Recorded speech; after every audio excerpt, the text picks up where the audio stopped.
Let's talk a little more about the markets with Jack Caffrey. He's equity portfolio manager at JPMorgan Asset Management. And Jack, this is a big week. I know it's quiet. It's August. It's right before Labor Day. But you do have the Fed meeting in Jackson Hole. You do have some retail earnings coming out, giving us a little more insight into the consumer. And as Joe was talking about earlier, we've got this revision coming on what jobs have been like for the last year, what the real picture is.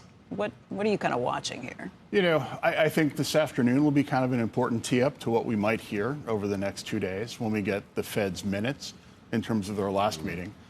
Certainly that kicked off around the volatility in terms of both equity and fixed income markets. And did the Fed have any indication that they might have gotten those two worse than expected data points on the job front in the shorter term? The Fed has certainly used Jackson Hole to guide towards more aggressive policy shifts in the past. And so I think people will be on edge on Friday morning, trying to understand and parse the tea leaves, read the statement, pull out a thesaurus to try to understand what the vocabulary used, the grammar, whether there was a breath pause to indicate something more dramatic. But fair to say you're expecting what type of tone from the Fed? I expect the Fed to continue their somewhat backward-looking bias towards looking back to, I think data dependent is a nicer way to say backward-looking rather than forward-looking. But you don't think they're going to be signaling a cut is coming? I think they've been signaling that they are making the plans to cut. I think they have been struggling to try to square what has been seemingly still fairly okay economic growth when you look at sort of the GDP now statistics indicating things have been sort of 2.5%, 3%. You know, that's above their trend growth rate. Inflation closer to 3 than to 2, so they haven't quite achieved that. But certainly the tone in the speeches recently have been much more willing to emphasize employment. I think the challenge we then have is a number of members of the bond market keep talking about a 50 basis point cut and the possibility of a second 50 basis point cut. That is certainly not something the equity market, I think, really wants to consider, because that would be a Fed, I don't want to say panic mode, but that would certainly be reflective of a much more dire economic situation that I think stocks are pricing in at this point. Where do you think the economic situation stands? What's your underlying view? If stocks are pricing in a pretty healthy economy at this point, what do you think? Well, I think we have to look, partially I think we have to look within the stock market, and that's where things get a little bit trickier, because the most, I'd say, excited buying in the stock market has been utilities, it's been looking at defense contractors, it's been looking at tobacco stocks. So those are certainly very late cycle movers, and that would certainly say people are setting up for something much more defensive, but at the same time, the Magnificent Seven has been pretty magnificent over the last 2 weeks since that most recent. Where would you direct people? Would you tell them to continue buying the Magnificent Seven? Would you tell them to save up for a rainy day? I think that people need to be at the margin shifting more towards quality within their equity portfolios. And I think quality is one of those tricky words. Everyone hears it and they hear something differently.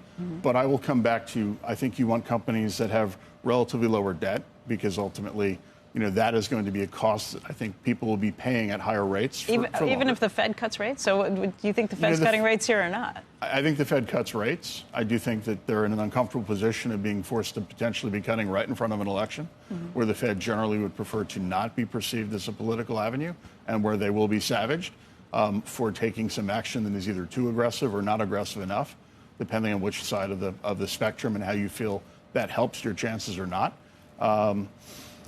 In terms of your printing, I'll come back to companies that actually have a more consistent relationship rather than a relationship built on, I need cheaper financing for you to do this. There's an interest. But if you're about to get some relief from the Fed, all of those that helps your shorter term. That effectively helps your short-term funding. Yeah. If you start looking at the 10-year, 380 on the 10-year, that's certainly been helping the mortgage market come in. We'll get some data in the next few minutes, next hour or so, in terms of can you restart the refi engine. I think equally important, we have had a housing market that's felt frozen. We've also had to deal with this uncertainty about what is the real estate commission, which just changed, I think, last Saturday. So what do you think the better perception of the market is? What we see right now, with the markets up 7-8 days in a row, maybe a slight pullback yesterday, or what we saw a few weeks ago I don't think when that the VIX was at 50 and there was well, a the panic. VIX at 50 and the market went down 3%. Yeah. So if we were talking about a VIX that went from 15 to 50. But there were a lot of people who thought that was the beginning of something. Was that the beginning of something or not? It was a beginning of a horrible morning that turned out to be not so bad by the afternoon. And 2 days later, we're like, that was really painful. Right. Kind of like stubbing your toe at 2 a.m. That almost looks like a fat finger, but it's, when you look at that, it's like it almost looks like a mistake, but it actually happened. I mean, 16 to 50 is, or 12 to 50, that is unbelievable to get that type of vol. I mean, if you had options or something, or had owned the VIX. Had you been long VIX futures, you would have had a great year. Yeah, about 10:30 in the morning. Made your whole If year. you sold. But I do think total head fake. Your flip side, though, is that we still are operating with, if you look at yield curve volatility, the move, that printed on Monday afternoon its close of 110. Right. So it's sort of interesting that the risk-free asset, it continues to price in that we don't have great certainty on the outlook for yields, and at the same time the equity market is saying, nothing to see here, remain calm, stay long. I do think it makes sense to remain calm and stay long, but I do think you want to fade away from the tails of the market, either the particularly expensive secular growth, and I don't think you want to be playing necessarily the deep value, deep cyclicals, and look more to something more consistent. If the fear, I would call it the shallow end, but I think it's probably the less exploited end because people don't want to be average, but I think average might be under-researched, under-followed because it's perceived as less exciting.